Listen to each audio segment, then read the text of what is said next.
April 26th marks the first year anniversary since Honkai Star Rail was released, and in honor of that today, I'm going to be reviewing my free-to-play account. Quite proud with how my journey has been over the last year with Star Rail, and I am excited to share with you guys the intricacies behind my account. So let's go ahead and jump into this. I guess I should start by saying, yes, I am free to play. I know the top up did just reset for anniversary, but I can assure you I've never spent money and I don't plan on it ever for this game. And that goes for the supply pass as well. I hate when I have to buy these things in a lot of my favorite AAA games as it is. If you've seen any of my account reviews in the past, you'll know that I like to start with talking about all the characters that I own on my account and the circumstances in which I have pulled them. As a free-to-play player, my resources are limited, so I have to make calculated decisions before each and every banner and get really lucky on top of that. And thankfully, that has been true in my case, as I've only lost two 50-50s ever in my 1 year of playing Honkai Star Rail. The first time I ever lost a 50-50 was off-screen when I was summoning on Lucha's banner. I wasn't even trying to get this guy, which is what's funny. I was trying to get a copy of Yukong, but I ended up getting shafted, losing my 50-50, and that's how I got my first ever duplicate of Bronya. The next time, and the most recent time that I ever lost my 50-50, was on Topaz and Numby's banner, and ended up getting my first ever duplicate of Gepard. And I summon quite often. I think it's really generous, the rewards they give you to be able to keep doing that every month. And as you can see, I did start playing the first ever day that Honkai Star Rail was released, April 26th, with the Trailblaze. But the first ever 5-star that I pulled was Bronya from the beginner banner, and I couldn't have asked for a better one, especially considering the fact that the next 5-star that I got was my first ever main banner 5-star character, Seele, which I was very fortunate to win my first ever 50-50 for her. After that, I saved up for Kafka, and because I lost on Lucha's banner, I was guaranteed her. After that is when I got my first ever main in Honkai Star Rail, Heng Imbibitor Lunae. I love this guy so much. If you've been watching my channel, you'll know how much this guy means to me, especially because he is my main, and I was so very fortunate not only with him but with his weapon option, which you'll see in a little bit. After that, I kind of was like, all right, I've got enough damage characters on my account, I need to start focusing on supports. The next banner I summoned on was for Xuan. After that, however, is when the luck decided to change, rightfully so. I was getting a little too lucky for my own good. That's around the time I summoned for Topaz, lost the 50-50 as I said, and got my second ever duplicate of Gepard, which was a bummer, not gonna lie. That one still hurts a little bit, but because of that, I was guaranteed Silverwolf, which is an amazing support character. She's been invaluable to my account. And then after that, my final 5-star for 2023, Ruan Mei, one of my favorite support characters in the whole game. Not only is she beautiful,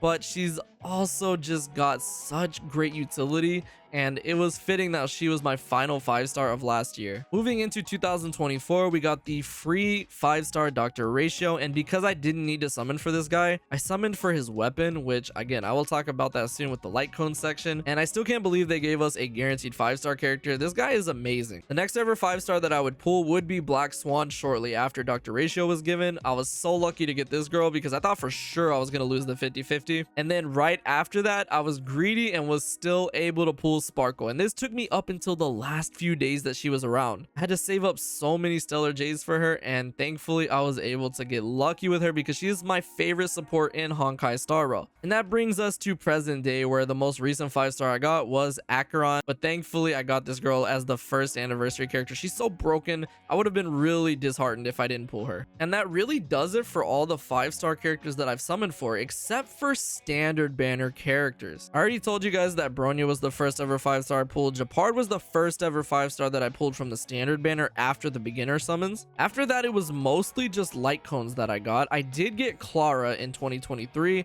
which was really cool from that banner. I haven't had any duplicates from the standard banner. After that, I pulled Welt, and then even recently I got his light cone, which is pretty crazy. But from the 300 pull selection, once you do 300 pulls, you can choose any 5-star from that banner.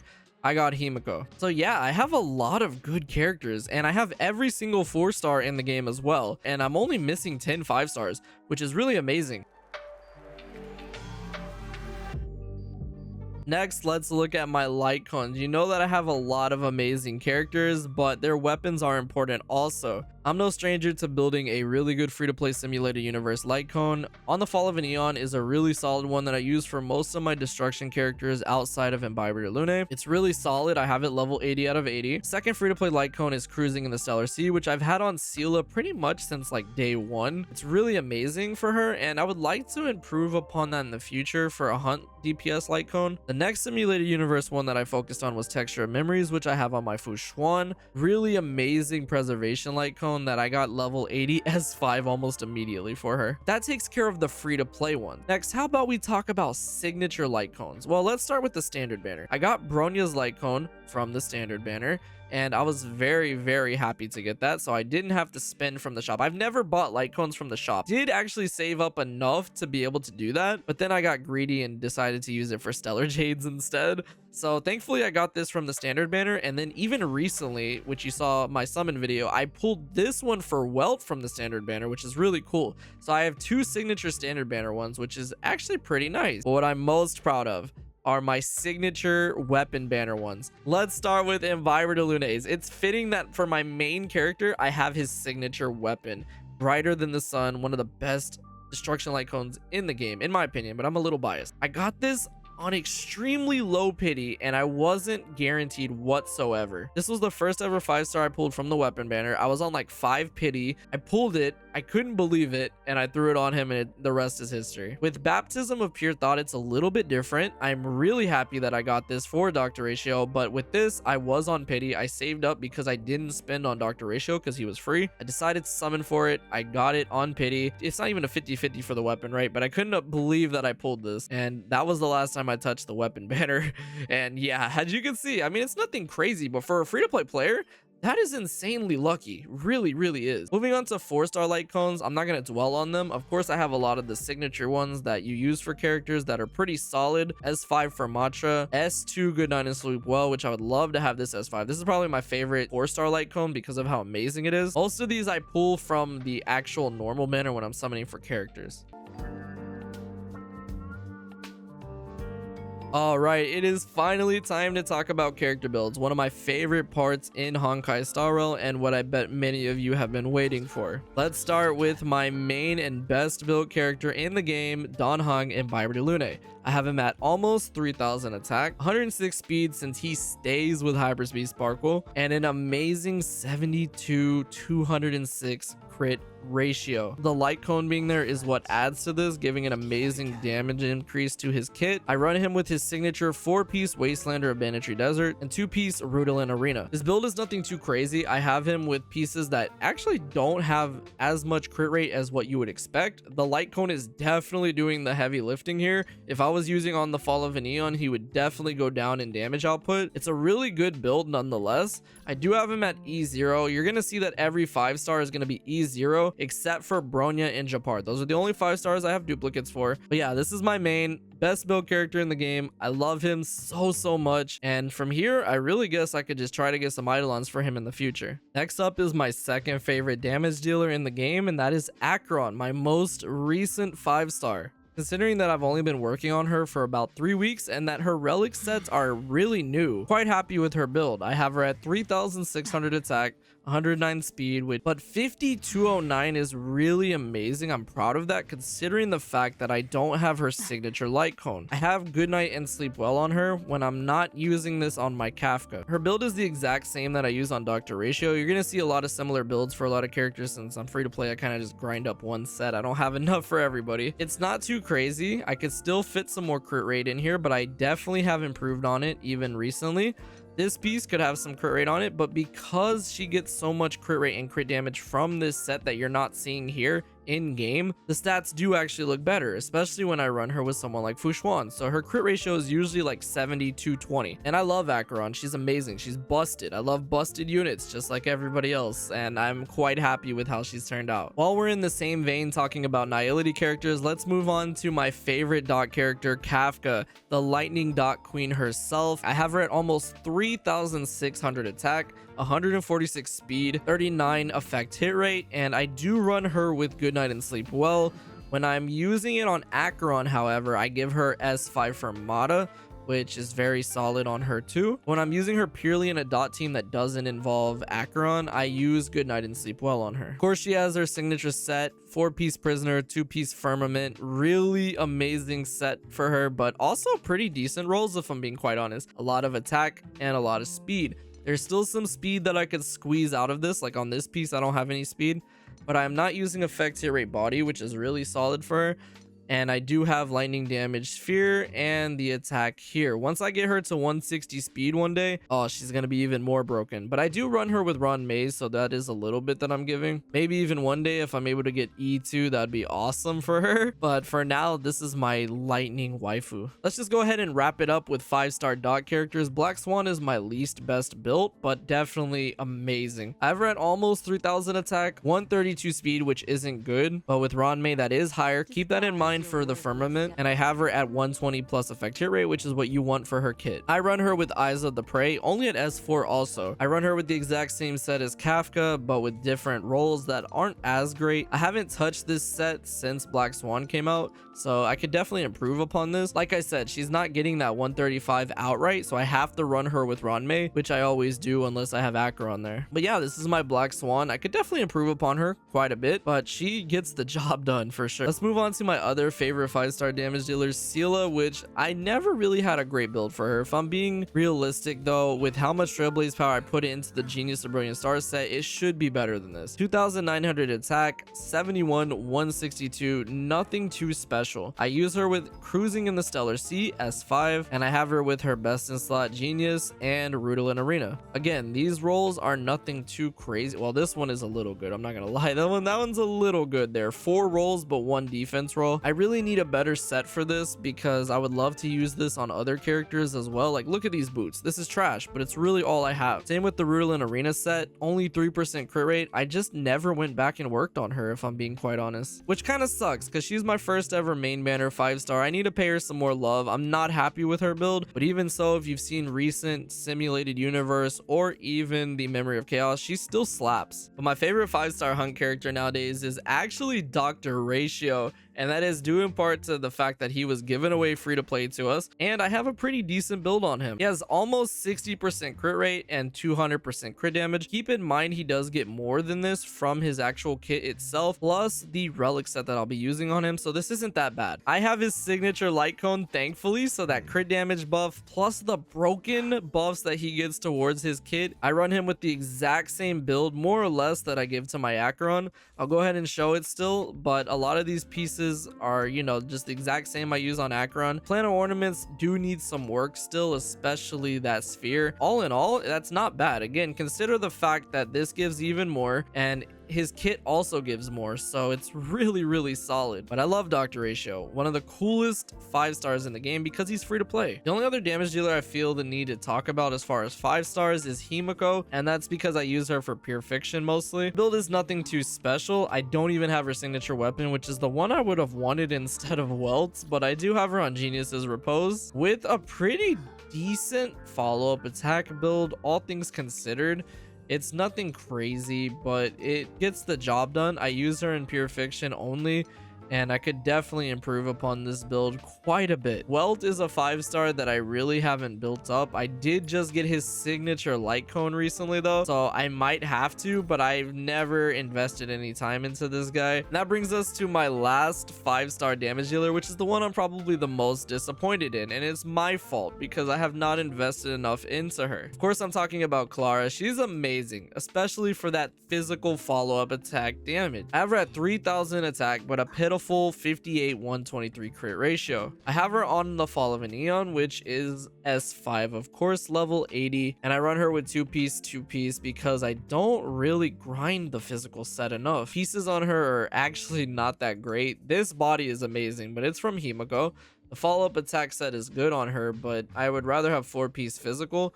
and the planner ornaments are nothing too crazy as well to write home about. Yeah, Clara's build really is something that I am disappointed in. I want to work on her so much more because she has so much potential. All right, let's move on to 5-star support characters, and we're going to be focusing here on Sparkle because she is my favorite support in the entire game. I've her at 6,300 HP, 160 plus speed because I love running her with the hyper speed, and 190% crit damage. I would like that to be at 200 just so I can feel good about myself. I use Bronya's signature light cone, which is absolutely amazing on her, and I use 2-piece Longevious, 2-piece Fleet of the Ageless, and 2-piece Messenger. Pretty decent relics on her, all things considered, but I could definitely work on the planner ornaments because what you're gonna see is I don't have energy regeneration on her, which is a big no-no. But because this has 6 speed and 11 crit damage, I would be hard pressed to remove it unless I get an energy regeneration rope that has speed on it, which I have none. But I love my Sparkle. She is amazing, especially with the synergy she has with my main character, Imbibitor Lunae. Someone very similar to Sparkle, however, is Bronya, which was my first ever 5-star. So she has a precious place in my heart, but I just don't use her anymore. If I pull Jinglua, that would definitely change. Her build is nowhere near as good as Sparkle's. I do have her at 4,000 HP, 188 crit damage, very close to Sparkle's, but I don't use hyperspeed on Bronya because I really just don't feel the need to. She has a build entirely separate from Sparkle. The only thing that they share is the light cone. When I'm not using this on Sparkle, I would give it to Bronya. So these are going to be all unique pieces to my Bronya, which is pretty good, honestly, but I do think that I should work on it a little bit more. She is E1, which is invaluable. This has saved me so many times. Having a 50% chance to not use a skill point is amazing, especially with Imbibitor Lunae. This is very reminiscent to chakra resets and Naruto Blazing. Yeah, I love Bronya. She's an amazing support. I just don't use my girl as much, and can you blame me? I love Sparkle more now. One of my other favorite supports in the game, really close with Sparkle, is the beautiful genius Ruan Mei. I love this girl. I have her at 4,500 HP, 145 speed, which I'm quite proud of, and I do have her at 170 break effect. You get 20% of that from her kit, so it's technically over the 180% threshold. I run her with Memories of the Past at S3, and I use a 2-piece combo on her of break effect and speed. I do have Pinaconi on her right now because I think I used her on Pure Fiction with Herta, but I switched this out for Fleet of the Ageless because I mostly use her on my dot team. Really good build. As you can see, amazing break effect rolls on almost every single piece, which is how I was able to get it so high. I love Ruan Mei. She is such a great support, and I just wish that I had her signature just so I could complete her as a support. After that, Xuan, the best sustain in the game for me personally, just because I love her aesthetic. Of course, there's other amazing sustains in the game, but nah, Xuan is the one for me. I have her at 135 speed, 1,800 defense. It's a really good ratio there. I run her with Texture of Memories, but I've been thinking of switching this lately, and I run her with a very similar build to what I have on Sparkle. I have her with a lot of HP and defense rolls, actually really amazing defense rolls and HP main stats. She gets the job done so well. The only other 5-stars I have to mention are Gepard and Trailblaze Fire, which I really don't use anymore. I probably use Trailblaze Fire more than Gepard, but I just don't use them that often. I have Xuan and she gives me everything that I need. All right, it's time to move on to 4-star characters, and again, these are mostly just going to be supports. I don't build damage characters for 4 stars because I have so many amazing 5-star options, which is actually a downfall about my account. But my favorite one is probably Lynx. I love how cute she is, and she's also just an amazing healer. I have her at 5,000 HP, 131 speed. I run her with post-op conversation at S4, and I have her on 2-piece healing, 2-piece speed, and then Fleet of the Ageless. Pretty solid. Her build does change from time to time because I do have other healers on my account that I use, especially Gallagher lately, but I think Fleet of the Ageless is what I usually run on her, and I have her on my dot team most of the time since I don't have Hua Hua. I recently got her E5. Unfortunately, I don't have the little healer at E6 quite yet. Offers so much healing capabilities to the team. But recently, since we got Gallagher, he has been getting a lot of usage on my team, especially with a lot of the fire elements we run into in Pinaconi. I have him only at a roughly 3,800 HP, 139 speed, that I am running him with perfect timing. That is not at level 80. This is a really amazing light cone on him at S5 because he gets so much effect resistance from his kit. Have him on 2-piece break effect, 2-piece speed, and 2-piece fleet of the ageless since I run him on my dot team a lot of the time. And yeah, really solid. Nothing too crazy as far as the build goes, but he gets the job done. He's an amazing healer. I like his kit more than Lynx because it does offer debuffing, which is crucial for Acheron, and amazing healing while not taking away skill points and allowing you to keep doing damage while you're healing. It's so universally acceptable, and I love this guy. Even though I only have him at E3, that E2 is so amazing for getting rid of debuffs on my unit. Yeah, Gallagher, what a great support. Next up, let's look at Pela, because she's a debuffer that I used with Imbibitor Lunae a lot of the time. I use her with my Acheron as well. Her build is going to be very similar to Silverwolf. I have her at 4,000 HP almost, 130 speed. I do have her at 74 effect hit rate over that 67 mark with before the tutorial mission starts, and I run her on 4-piece eagle just like I do with Silverwolf because that advanced forward is so helpful. Nothing too crazy, just making sure I have enough effect hit rate there while also utilizing the E6 capabilities. Yeah, Pela's really strong. A lot of people say that she's better than Silverwolf. I use them both in the case of Acheron. Let's move on to my strongest 4-star character, and I'm talking about Herta. Now, I never thought I'd see the day where I would build Herta. With pure fiction being extremely important, I did decide to build her, and she has a pretty decent build. 2500 attack, almost 70 crit rate, 145 crit damage. It's pretty good. I run her with the seriousness of breakfast at E5, and I have her on a full ice build, which I would probably give to Jingluo if I got her, and I do have her on 2-piece and her Soto. This is not a bad build, like really good rolls all things considered. I mean, look at this piece. 32 crit rate, 16 crit damage, which was from 2 rolls. It's not horrible. It's not that bad. This piece though, okay, maybe that one's a little bad. All things considered, she carries me extremely well on pure fiction. Proud that I was able to get her to E6 recently. Also, I never thought I'd see the day I'd build this girl, but for pure fiction, she absolutely carries me. That's probably the last 4-star that I'll look at because I don't build the other ones. I just really don't. I don't even have a lot of E6 characters when it comes to 4-stars, unfortunately. Tingyun is another 4-star support character that I have built up. She's really amazing. Everybody knows it. I'm not too happy with her build. She has so little HP and defense to the point where she gets one-shotted a lot of the time. I have her at 146 speed. I run her with Dance Dance Dance S4, and I have her on this combination of 2-piece Broken Kill, 2-piece Musketeer, and 2-piece Messenger. Nothing too flashy. I really would love to give her some more HP, but she's invaluable for building up my characters, and I don't even have her at E6 yet. But Tingyun is awesome as a support, and even I've invested in her a little bit. For the last section here, I want to talk about what mistakes I think I've made on my account and some things that I regret as well. As a free-to-play player, I've already talked about how I really have limited resources and I have to manage who I summon for and invest in quite carefully. And I'm also a content creator, so those two things have a hard time coming together, and I don't always invest in one character properly like I should. I move on halfway through and invest in another character, and because of that, a lot of them aren't where they should be. I also haven't done a great job at diversifying my account, and what I mean by that is that I don't have a physical or ice damage carry that I can really use well, and due to that, I've struggled in a lot of in-game content where I needed those typings on my side. So if I would focus more on other elements instead of just one, or even build up free-to-play characters, my account would be a lot more well-rounded. But going forward, I'm confident that these are things I can work on and try to have a more well-rounded account as a free-to-play player. And that is going to do it for my Honkai Star Rail 1-year free-to-play account review. It was a lot of fun taking a look back at my account today and remembering all the times that I've spent summoning on this game or just playing it over the course of the last year. I still really enjoy Honkai Star Rail a lot. It's one of my favorite games to play, and definitely when it comes to gacha games, and I'm excited to bring even more content to my channel for it going forward and doing even more challenging and fun things. But yeah, let me know what you guys think about my account as we are all entering the second year of Honkai Star Rail. I'm interested in how you guys still feel about the game and how your accounts are looking like as well. But I hope y'all enjoyed this. Thank you so much for watching, and I will see you all in the next video.